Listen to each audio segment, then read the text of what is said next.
다니엘 강해 설교 7강, 역사의 주관자 되신 하나님.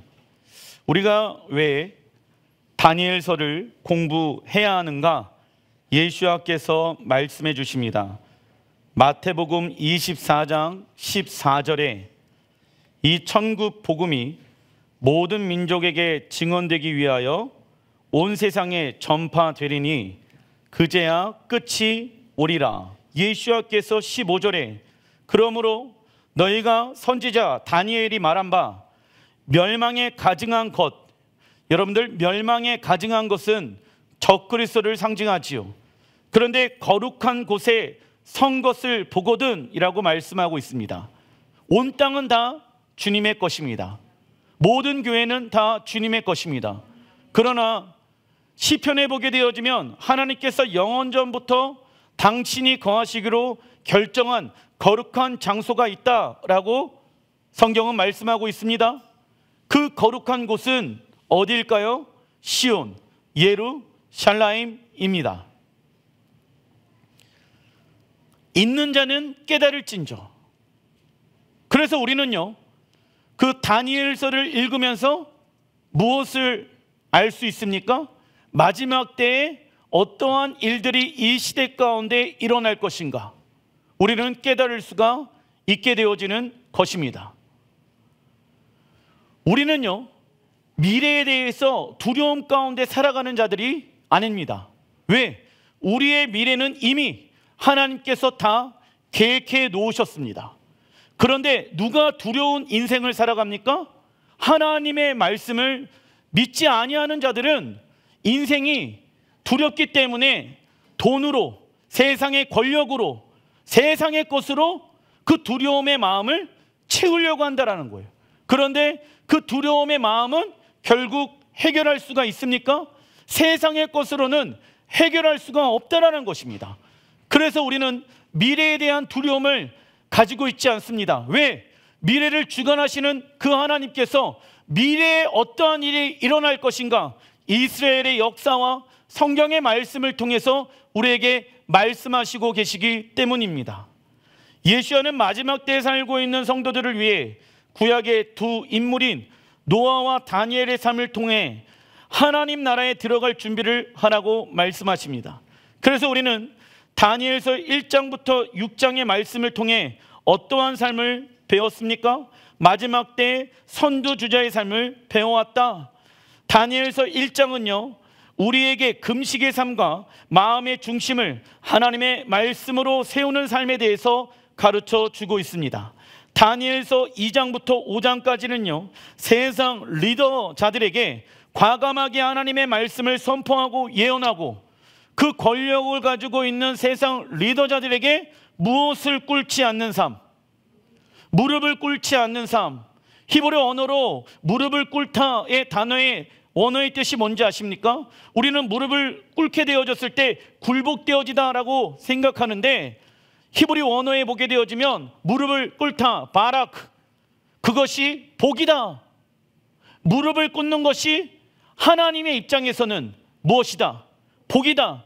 세상 권력자들에게 무릎을 꿇는 자가 아니라 오직 내 무릎을 꿇을 수 있는 분은 하나님 한 분이십니다. 왜? 그분은 나의 왕이시고 그분이 내 모든 삶을 인도하시고 이끌어 가시는 참 좋으신 왕이시기 때문입니다. 그분께 무릎을 꿇는 자들이 참된 지혜로운 자들이라는 것입니다. 믿으십니까? 그리고 다니엘서 3장과 6장은요, 하나님을 위하여 우리의 직업과 생명을 잃을 수도 있겠지만 하나님의 나라와 영광을 위해 우리의 신앙의 입장을 밝히는 삶에 대해서 가르쳐주고 있습니다. 그리고 다니엘서 7장부터는요 12장까지, 여러분들 이 말씀은 마지막 때 일어날 일들에 대한 말씀으로 기록되어져 있다. 다니엘서 1장부터 6장은 다니엘의 신앙인의 모습이 기록되어져 있다라고 하면 7장부터 마지막까지는요, 마지막 때 일어날 일들에 대해서 기록되어져 있다. 그래서 다니엘서 7장 이후부터는 요한계시록이랑 연결되어져 있습니다. 여러분들, 요한계시록 1장에 보게 되어지면 어떠한 말씀이 있습니까?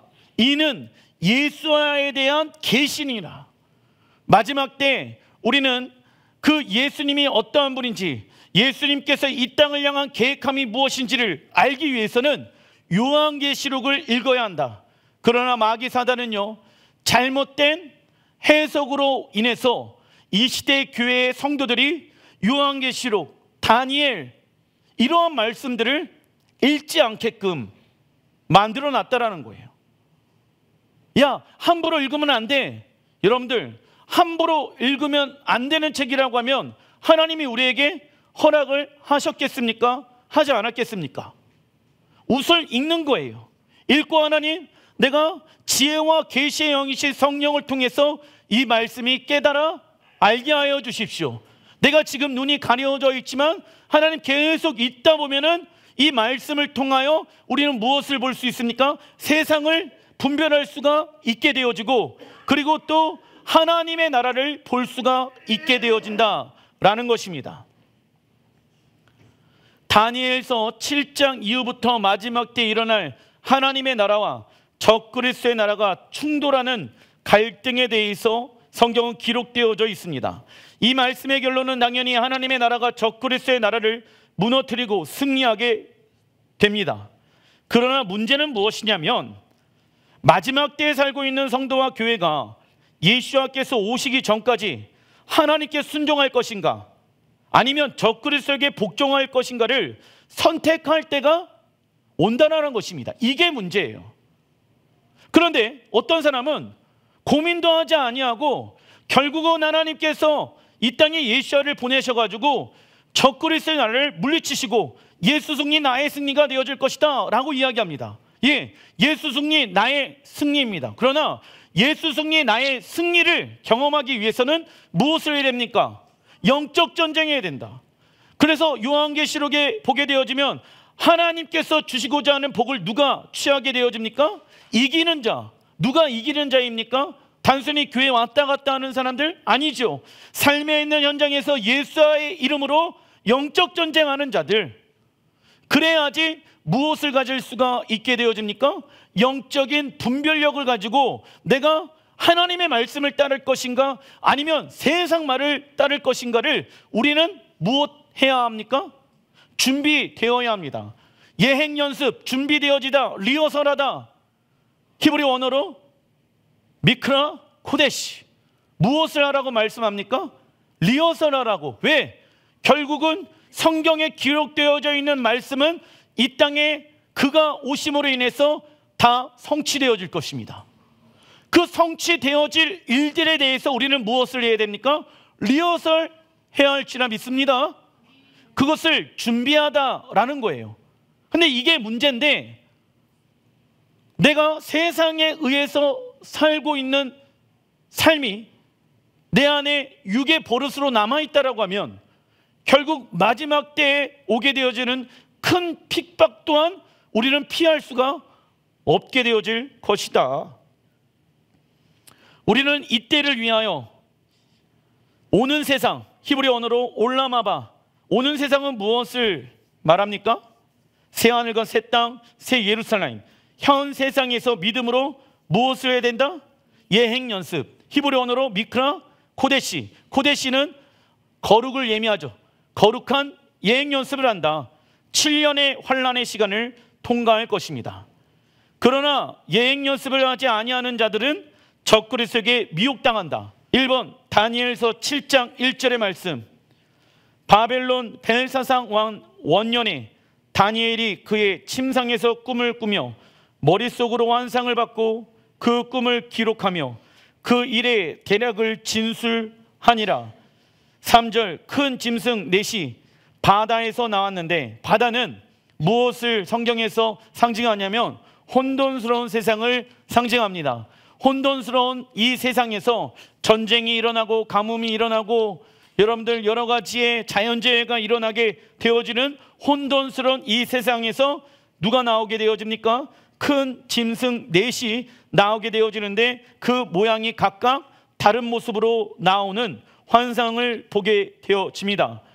우리는 다니엘서 2장에 나와 있는 느부갓네살 왕의 큰 신상의 꿈을 통하여 이 땅에 세워질 적그리스도의 나라의 모습을 알 수 있었습니다. 그리고 다니엘서 7장에 나온 말씀은 다니엘서 2장에 나온 말씀과 같은 맥락으로 흘러가고 있습니다. 그러나 다니엘서 2장에 나온 큰 신상의 모습은 느부갓네살 왕에게 주어진 꿈을 통하여 전달되어졌다라고 하면은 다니엘서 7장에 나온 4가지 짐승의 모습은요, 다니엘의 환상과 꿈을 통해서 온 것입니다.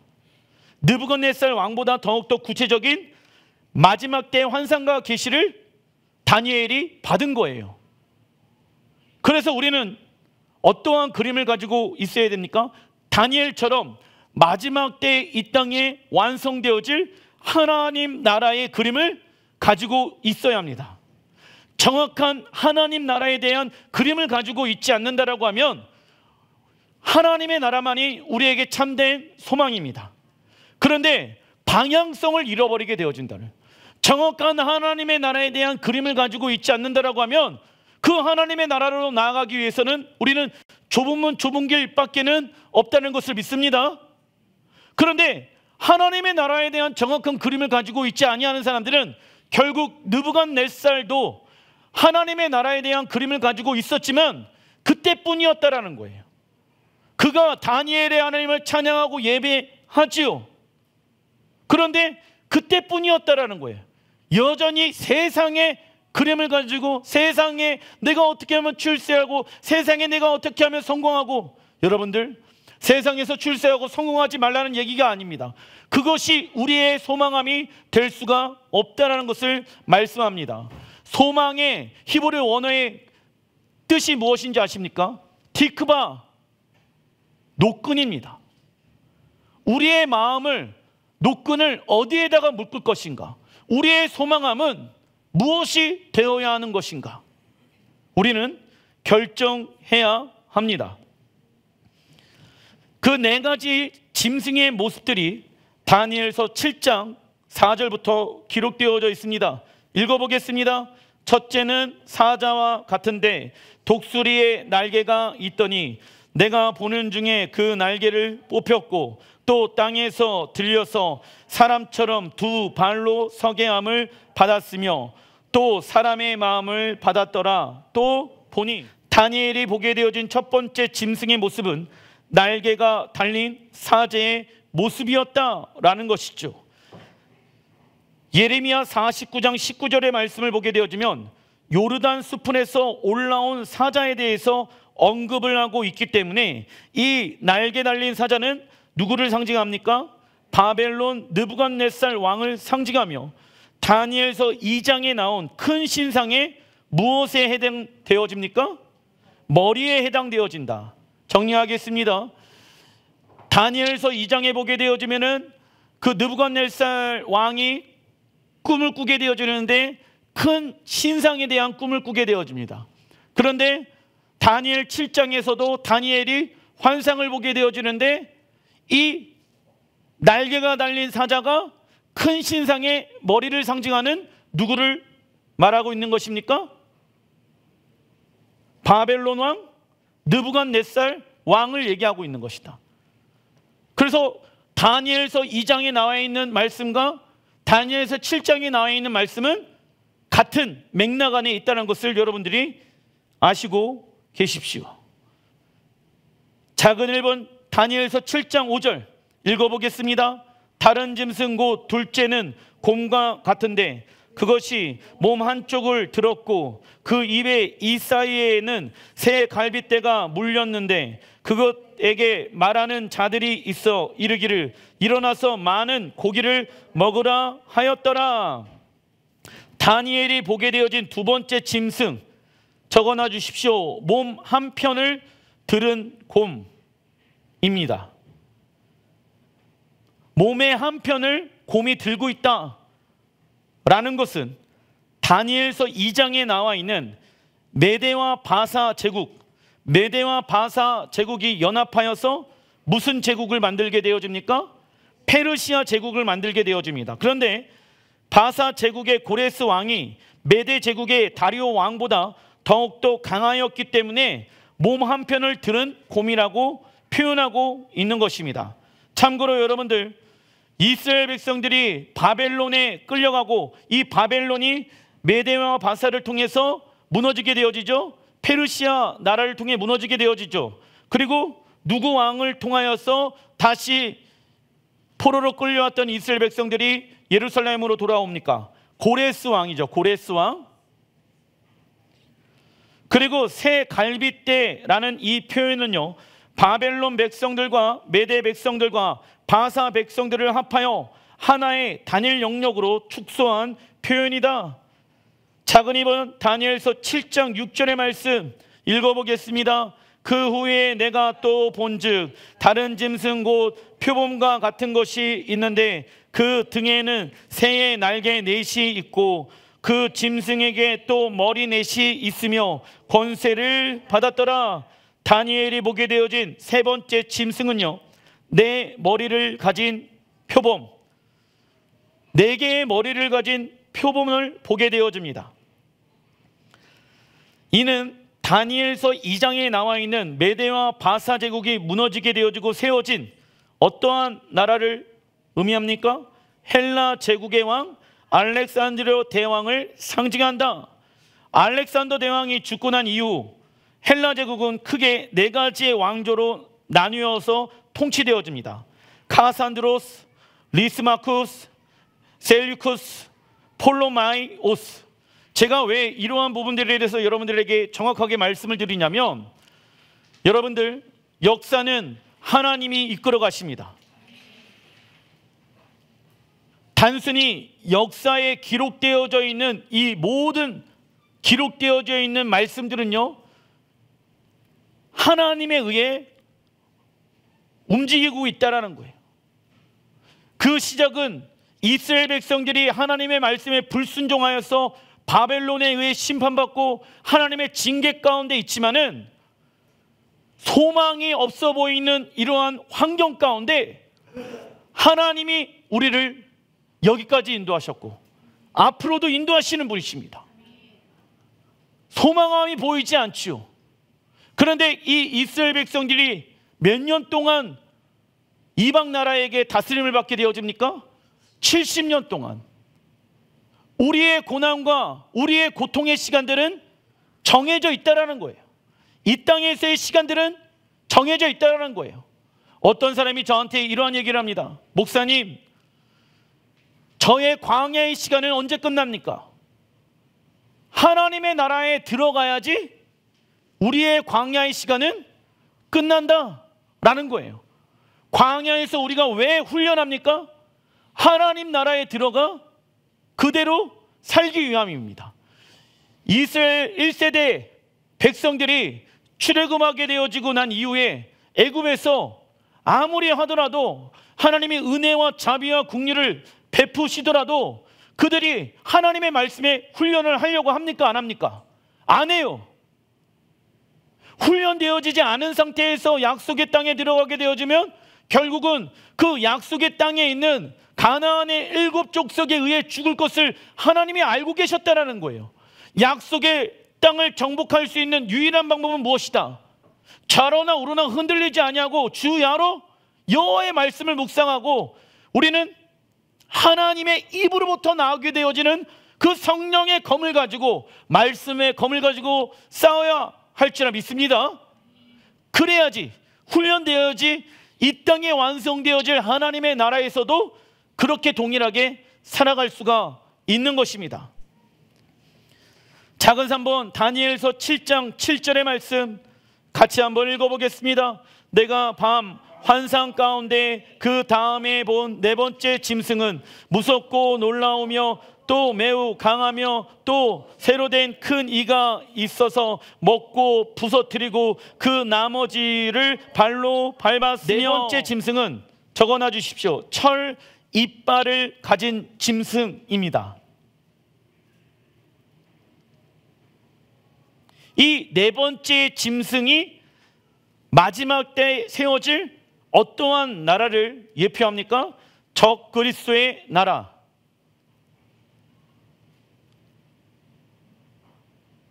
그런데 다니엘서 7장 7절에 이 네 번째 짐승은 매우 강하고 새로 된 큰 이가 있어서 먹고 부서뜨리고 그 나머지로 발로 밟았다라고 이야기하고 있죠. 그가 점령하게 되어지면은 그 나라의 문화와 언어를 다 묵살시키고 그 사람들을 죽이고 한다라는 거예요. 이러한 모습이 다니엘서 2장 40절과 동일한 말씀이죠. 넷째 나라는 강하기가 쇠 같으리니 새는 모든 물건을 부서뜨리고 이기는 것이라. 새가 모든 것을 부수는 것 같이 그 나라가 문나라를 부서뜨리고 찌을 것이며 말씀합니다. 부수어 버린다라는 것은 단순히 그 지역을 차지한다라는 뜻을 넘어 문화, 종교, 언어를 부숴 버리는 것을 의미합니다. 그렇다면 우리가 살고 있는 이 시대에 한 나라의 땅을 침략하고 문화, 종교, 언어 등을 모든 것을 부수는 이들이 누구일까요? 이슬람 제국. 이들은 어디를 가든지 이슬람이 확장되어지는 곳에는 그들의 법률, 꾸란, 그들의 언어, 아랍어를 사용합니다.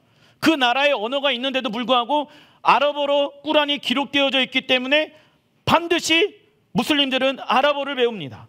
그리고 그들의 아랍의 문화, 이슬람의 어떠한 종교들은 모든 활동을 독재로 통치하고 있다는 거예요. 그리고 이슬람은 이전에 바벨론과 메데와 바사, 그리스, 로마 모든 지역을 지금 정복하고 있습니다. 이것이 이슬람의 유산이며 다니엘서 2장 40절의 말씀을 완벽하게 만족시키고 있는 것입니다. 그리고 요한계시록 20장 4절에 보게 되어지면 읽어보겠습니다. 예수를 증거하고 하나님의 말씀에 순종하는 것으로 인해 목배임을 당한 자가 등장하지요. 그런데 이슬람은 예수와를 증거하고 하나님의 말씀에 순종하는 자를 지금도 그 칼로, 그 이슬람 사람들이 가지고 있는 반달 모양의 칼이 있어요.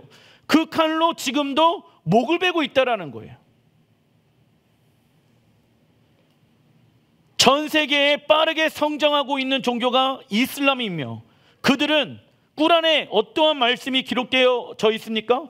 전 세계 이슬람화를 꿈꾸고 살아가고 있다는 것입니다. 그런데 어떤 이는 네 번째 나라를 로마 제국이라고 말합니다. 그러나 성경은 왜 로마가 아니냐면 중동의 배경하에 이스라엘 중심으로 기록되어진 책이기 때문입니다. 성경에 기록되어져 있는 그 지역의 중동 지역의 문화와 중동 지역의 나라들로 인해서 하나님은 성경을 기록하고 있다는 거예요. 서방의 나라들이 아니라. 그래서 적그리스도가 예전에는 유럽에서 나올 것이다, EU에서 나올 것이다, 아니다, 로마의 카톨릭의 황제가 적그리스도가 될 것이다, 아니다, 트럼프가 될 것이다, 여러 가지 이야기들이 있었습니다. 그런데 성경에 그러한 나라가 등장합니까? 등장하지 않습니까? 등장하지 않기 때문에 저는 하나님의 말씀만을 믿습니다. 성경에 등장하지 아니하는 그런 나라들의 왕은 적그리스도의 나라의 왕이 될 수가 없다라고 보는 것이 저는 성경의 해석이라고 보고 있다라는 거예요. 로마 제국은 모든 것을 부숴버리는 힘이라기보다는 오히려 정복한 백성들에게 긍정적인 영향을 주었습니다. 그리고 이런 말도 있죠. 모든 도로는 로마로 통한다. 로마가 한 민족을 정복하면 그들의 문화와 언어와 종교를 없애버리는 것이 아니라 도로와 기반 시설물들을 건설하여 새로운 질서를 창조해 주었습니다. 또한 로마의 수도 도시는 도시 전체가 기독교로 되어져 있습니다. 그리고 다니엘서 7장 7절에서도 네 번째 왕국은 정복한 나라와 백성을 부수고 삼키고 밟아 버리는 것을 반복 강조하고 있습니다. 그래서 네 번째 왕국은 로마 제국과는 맞지 아니하며 맞는 부분도 어느 정도 있지만은 완벽하게 맞을 수가 없다. 그러나 완벽하게 이 네 번째 왕국은 어떠한 나라와 일치되어지고 있습니까? 이슬람 제국과 일치되어져 있다는 거예요.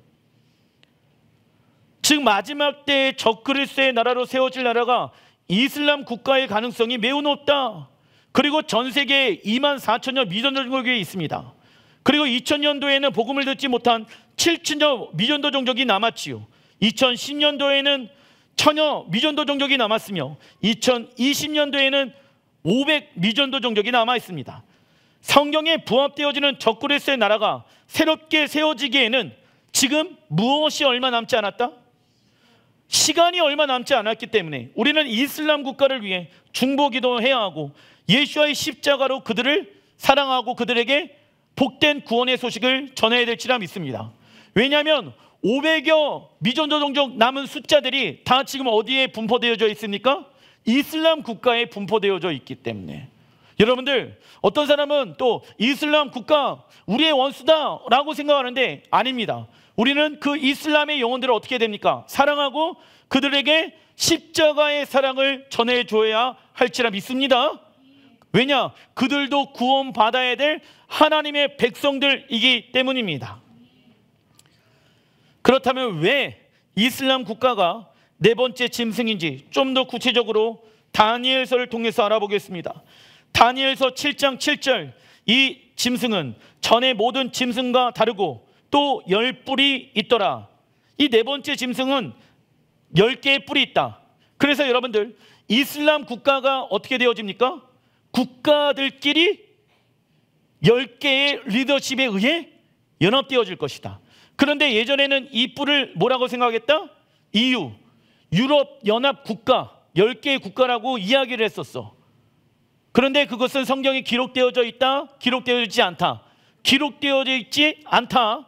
8절, 내가 그 뿔을 유심히 보는 중에 다른 작은 뿔이 그 사이에 나더니 10개의 뿔 중에 작은 하나의 뿔이 11번째 뿔이 나오게 되어집니다.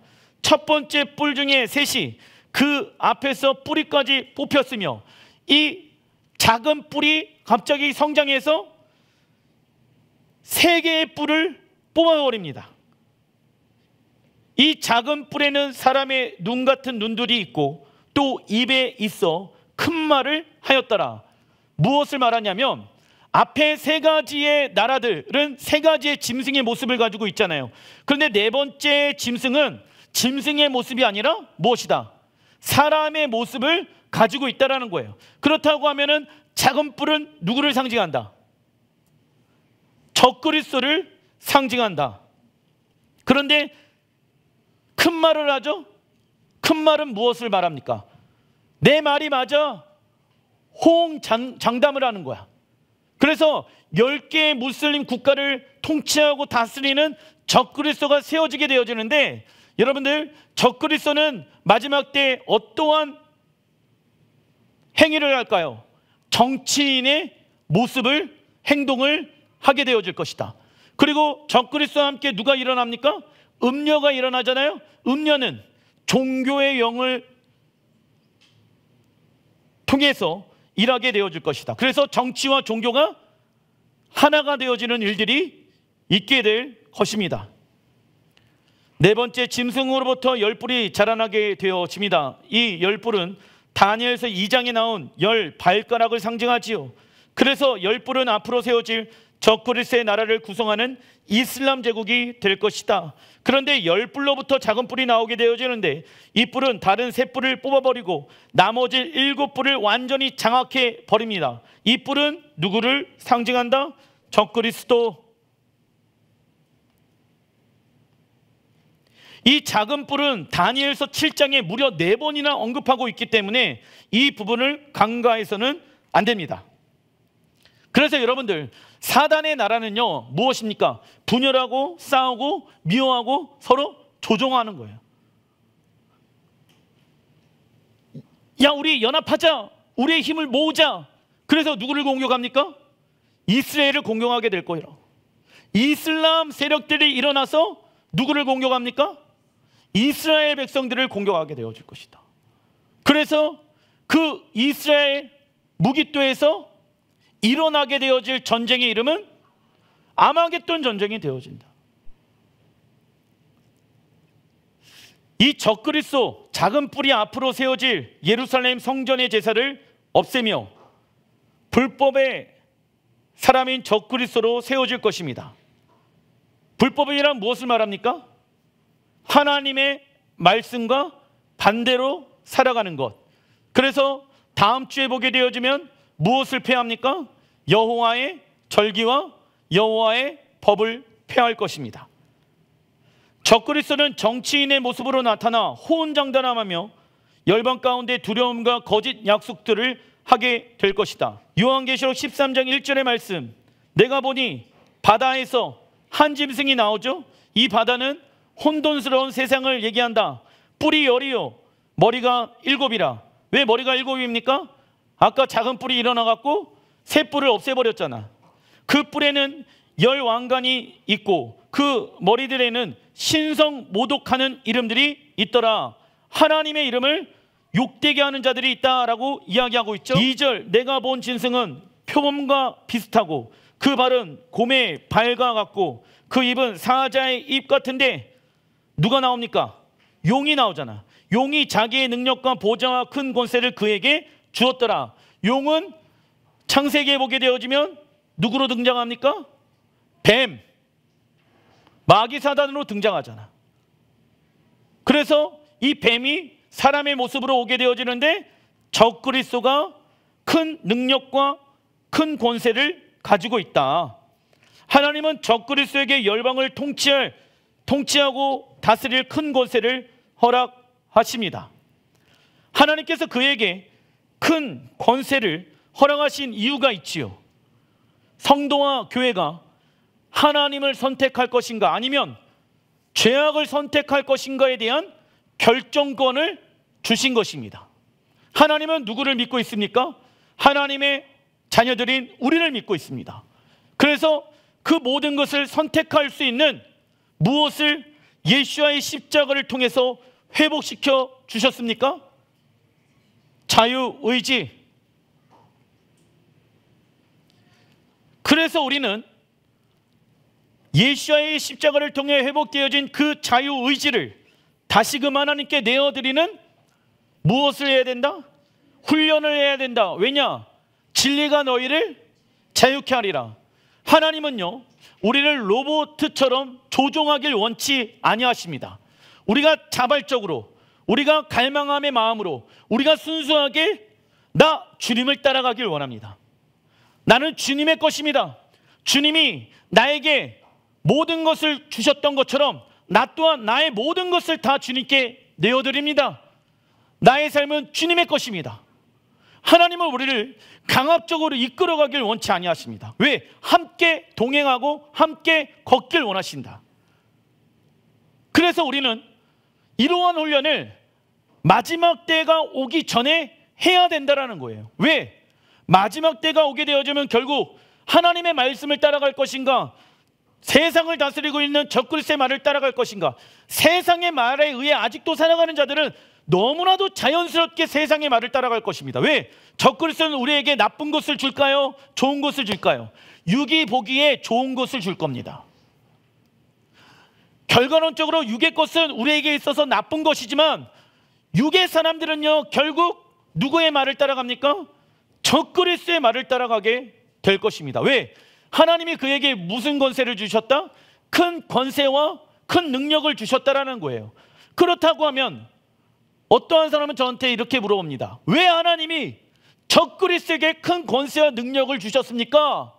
그건 굉장히 단순합니다.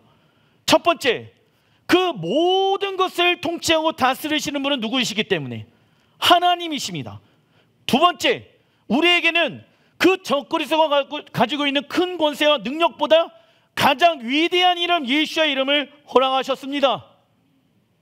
우리는 예수의 이름으로 그 악한 권세를 가지고 있는 악한 영과 싸워 이길 수 있는 능력을 가지고 있습니다. 그러나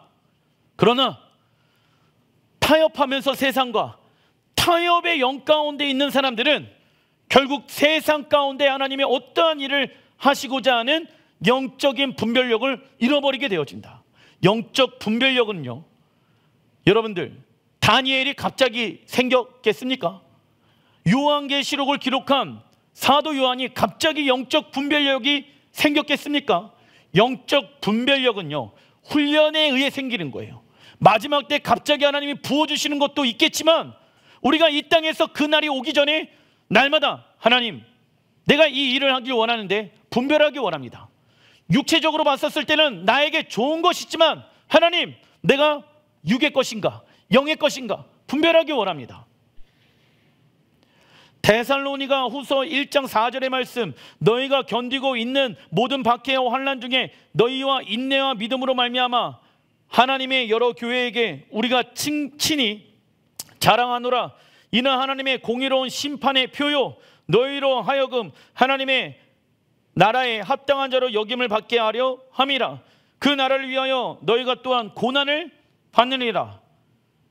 하나님 나라 때문에 무엇을 받아야 됩니까? 고난.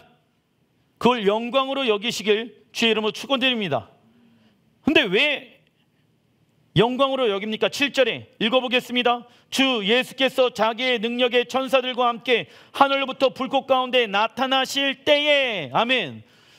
다니엘서 2장에 보게 되어지면 큰 신상을, 네 번째 나라가 멸망되어졌을 때 그 큰 신상을 누가 무너뜨립니까? 하늘에서 하나에 나오는 빛나는 돌이 어떻게 합니까? 그 큰 신상을 무너뜨린 것처럼 이 사도 바울도 지금 그 얘기를 하는 거예요.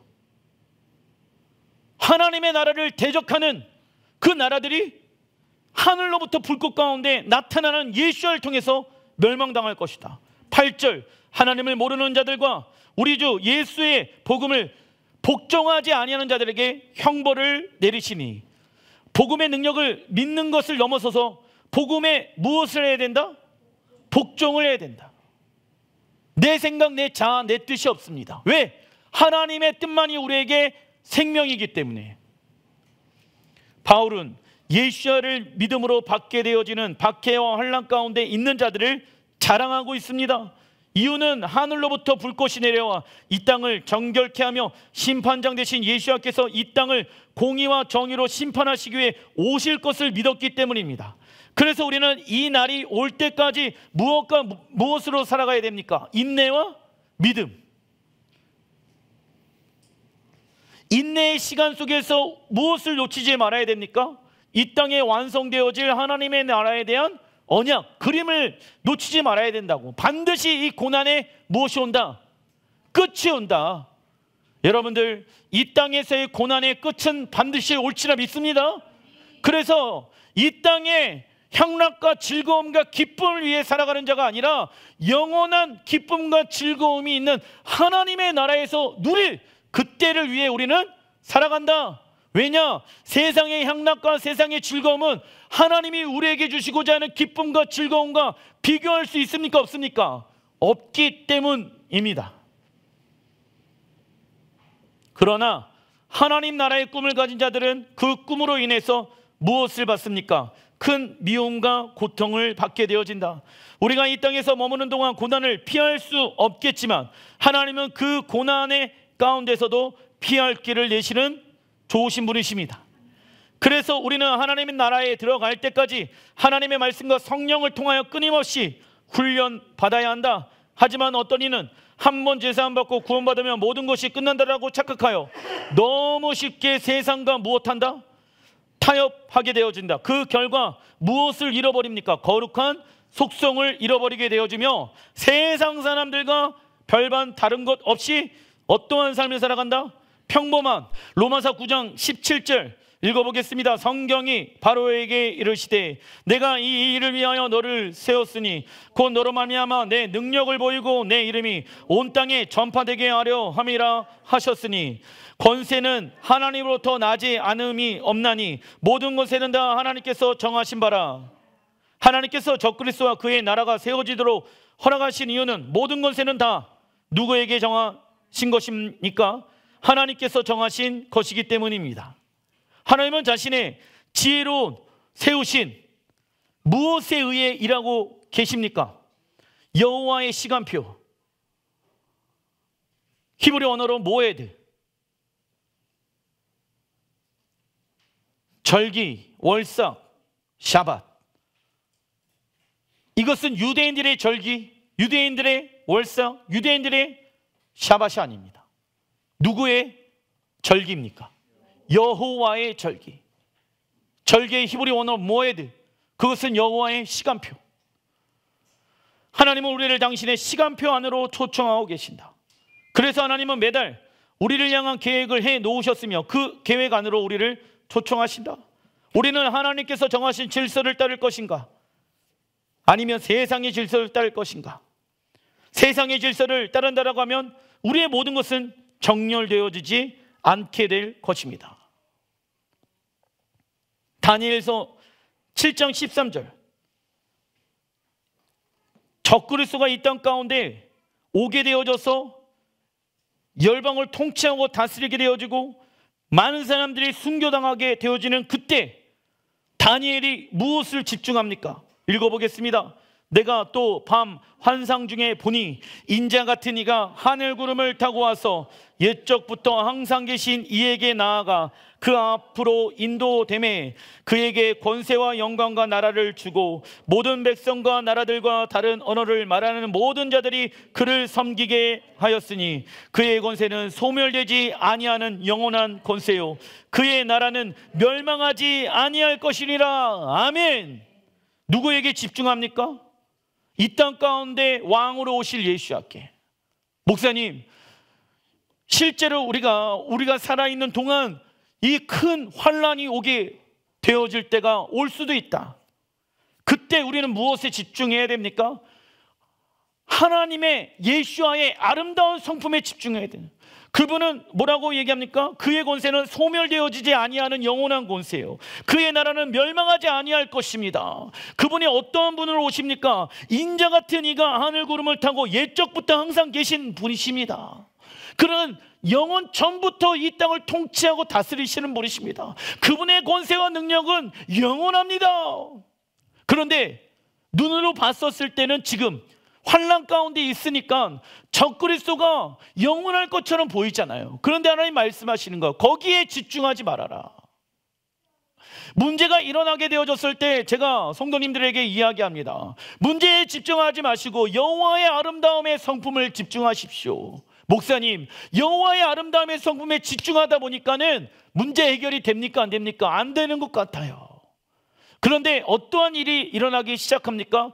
내가 붙잡고 있었던 그 문제를 여호와의 아름다움의 성품을 알게 되어졌을 때 서서히 그 문제를 누구에게 올려드리기 시작합니까? 하나님께 올려드리기 시작하고 내가 그 문제가 왜 이렇게 어렵게 나에게 오게 되어졌는지에 대한 내 죄악의 문제를 하나님 앞에 점검받게 되어지며, 하나님, 나를 여기까지 인도하신 분이 하나님이시며 앞으로도 인도하실 분이 하나님이십니다라는 고백을 하게 되어진다는 거예요. 그래서 그 사람은 문제가 아직 해결되어지지는 않았지만 문제에 대해서 무엇을 하게 되어집니까? 자유한 삶을 살아가게 되어집니다. 진리가 너희를 자유케 하리라. 예, 이러한 삶인 거예요. 결국 왜? 문제가 없으면 우리는 하나님을 붙잡을까요? 붙잡지 않을까요? 우리는 그러한 악한 습성을 가지고 있는 죄인이라는 거예요. 우리의 영은 새롭게 변화되어졌지만 우리는 육체의 몸 가운데 죄악된 이 땅 가운데 살아가고 있다는 거예요. 그래서 우리는 넘어질 때도 있고 쓰러질 때도 있습니다. 그러나 그때마다 십자가 앞에 내 삶을 무엇하라? 복종하라. 다니엘은 하나님께로부터 악한 바벨론 제국이 무너질 것에 대한 예언을 받았으며 그 예언의 말씀이 성취되어지는 것을 직접 눈으로 보았습니다. 그는 적그리스도에게 집중하지 아니하고 영원전부터 존재하고 계시며 스스로 계신 하나님 아버지에게 집중하고 있습니다. 우리 또한 문제에 집중하는 것이 아니라 그 문제를 주관하시는 분이 누구이시다? 하나님이라는 것을 뚜렷하게 알아야 합니다. 그러면 우리의 문제와 환경으로부터 자유케 되어질 수 있습니다. 우리나라 속담 중에 아는 것만큼 보인다라는 말이 있습니다. 우리는 다니엘과 요한계시록을 통해 이 땅에 완성되어질 하나님의 나라를 배우는 이유는 하나님의 나라는 아는 만큼 보이기 때문입니다. 그래서 미래를 아는 자가 오늘을 하나님 앞에 바르게 살 수가 있다는 거예요. 그러나 미래를 모르는 사람들은요, 오늘의 삶을 어떻게 할까요? 세상 사람들과 별 다른 것 없이 먹고 마시는 문제에 집중하며 살아가게 되어진다. 왜? 하나님 나라에 대한 소망함이 없기 때문에. 아는 것만큼 보인다. 근데 반대로 우리나라 말에 어떠한 말이 있냐면 모르는 것이 약이다라는 말이 있습니다. 알기는 알아도 바르게 알지 못하기 때문에 그 지식이 오히려 걱정거리가 된다는 말입니다.